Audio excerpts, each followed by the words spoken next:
So this is called Put Down That Pint of Human Blood and Tell Me You Need Me. Put down that pint of human blood and tell me you need me. You've no idea where that's been, and this hell is a hell of sawdust and grumpy bassoons. Today, we're dozing beside the hoarders like obese antelope. Tomorrow, I'm shaking the maraca of darkness for your lost innocence like you like. When your jasmine blossom wafts through the valleys, I am a landscape undergoing the most intimate types of erosion. You say, let's slow down, find a hotel with dewy grasses enough to slavishly lick these sores. But such ecstatic sensations are dangerous, even for residents of Defiance, Ohio. Our chains could cause dolphin injuries. Our wings could crush girders. This guidebook says this hell is a hell of lovers genuflecting in their fancy wristwatches. What else did you hope it would say? Put away your ethereal stemware. Come whisper with me beside the river of idle lies. Set aside your ragged books, you beg. Return to bed beside the water. Here we become the alternate endings of our own low-budget dreams. We look around at the ash snowing into the tree line. The tree catches remnants of a terrarium in its blaze, whirring each into heartbreak just as you wish. A few years ago, I was teaching at a university I won't name, but I had a student write the craziest paper that I've ever read, and one of the key lines was, like a serpent among babies, cast asunder in a barren waste of human excrement. Okay, bear in mind, there was no cause for that line to be used, and so I decided it had to become a poem. So this is called When a Man Loves a Woman, He Sits Her Down. When a man loves a woman, he sits her down and grasps her hand in the manner one might hold a seashell. Darling, he says, I confess I felt my whole life like a serpent among babies, in a barren waste of human excrement. I think we've all been there. To which the beloved shall nod, to which the studio audience shall be instructed to brutishly shout, to which a mighty army of the dead shall be conjured to Skull Mountain, and distantly a black wave clacks its tongue against a sea cave. No, the painter thinks, and reaches into his wicker basket. He paints a crib at the crest of the wave, a crib at the trough. A throng of babies will overtake this beach, he thinks, but at least I'll die beautiful. The woman re-enters the portrait to find her lover lost in thought. Darling, says the woman, bending to her knees, I confess for as long as I've known you, I've been a pine tree, chopped down and loaded into a truck for a Christmas extravaganza. When I breathe, I can feel tinsel flooding my lungs. When you prune me, I can make out the voices of carolers fleeing the fjord. And they fall into each other, these clumsy ghosts, the man shimmying his rattle, the woman dropping her cones.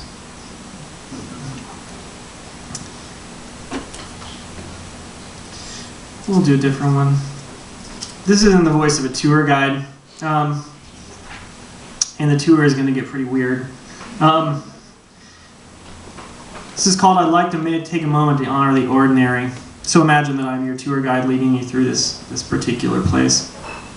I'd like to take a moment to honor the ordinary commotion of these rhododendrons, the snarky horn of the rhombus, the corporation like a man in a bear suit passed out in a mall. I would like to take a moment to interdimensionally chide those time travelers blaring their outer city hip-hop into the nation's protected marshlands. The millionaire's speech on austerity at the steel mill like a sales pitch to top predators on a book of love languages ignored all warning signs.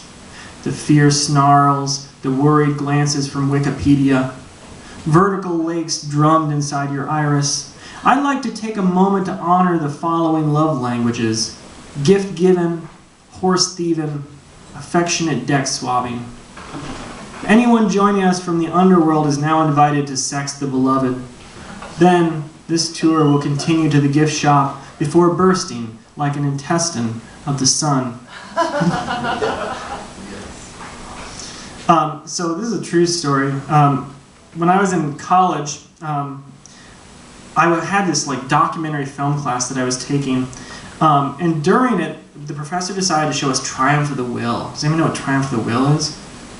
It's a documentary that was made by like the Nazis, right? And not only is it basically like Hitler is awesome for like a period of time, it's for 3.5 hours. So because I was 18, I fell asleep, and everyone else in the classroom stayed awake, right?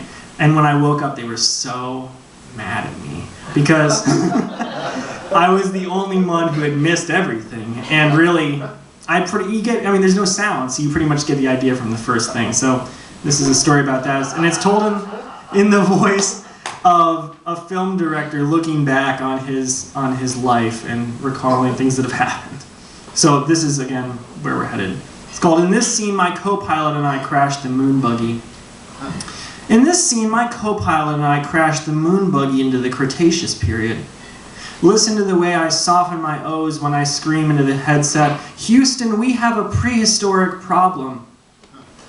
That sort of enthusiasm is what separates Copenhagen community theater from the late Danish masters. In these lectures, I've expounded on that dappled marvel we call memory. I've disabled the regret machine defectively spewing from my chest. Like a weak-willed forest fire, I've spread only that ruin which I believe beneficial.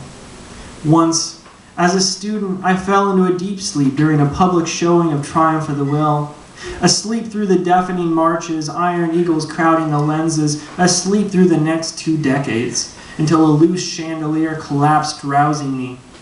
Around me, the sleeping bodies of my fellow moviegoers heaped the carpet. In this scene from Dino Disaster 5, I tap into those stolen years. Watch my lip quiver as I unhitch my Raptor bike for one more ride.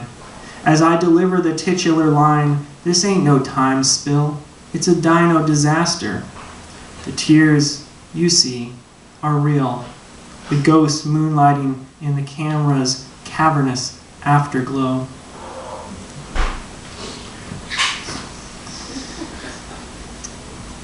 Do you guys go to Omaha? No, we do not. No one's fucking going to Omaha in this crowd. All right. What do you mean by go to Omaha? I don't know. I guess I thought, is this innuendo I'm unfamiliar with? I've just embarrassed myself terribly. All right. The city, I'm from Des Moines, and so we do go to Omaha, but really for only one reason, which is to go to the zoo, right?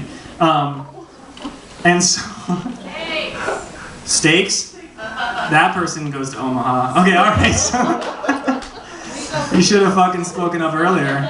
All right. All right, I'm just teasing you guys, but we go to Omaha for the zoo, and then I guess to eat steaks from the, I don't know, maybe made from things at the zoo, I don't know. So this is called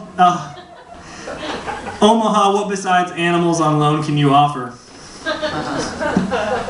Omaha, what besides animals on loan can you offer?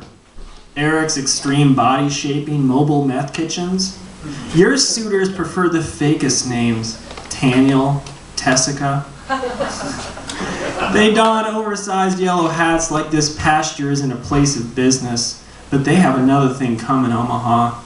Yesterday, I misherded your cows, and now the whole field might as well be the moon. They cultivate the kind of boredom only prey could love. When I visit you, I expect a little more than tapirs, antelope, parrots, and over 50 varieties of wildcat. I put on your worn folk ballads, you put on your beautiful emptiness, and no one notices. How alike we've become. I feel like the lone publicly funded snake pit in America. These evenings when I slither so sweet, that tight coil you feel around your thorax is more than mere instinct to touch. It's joy.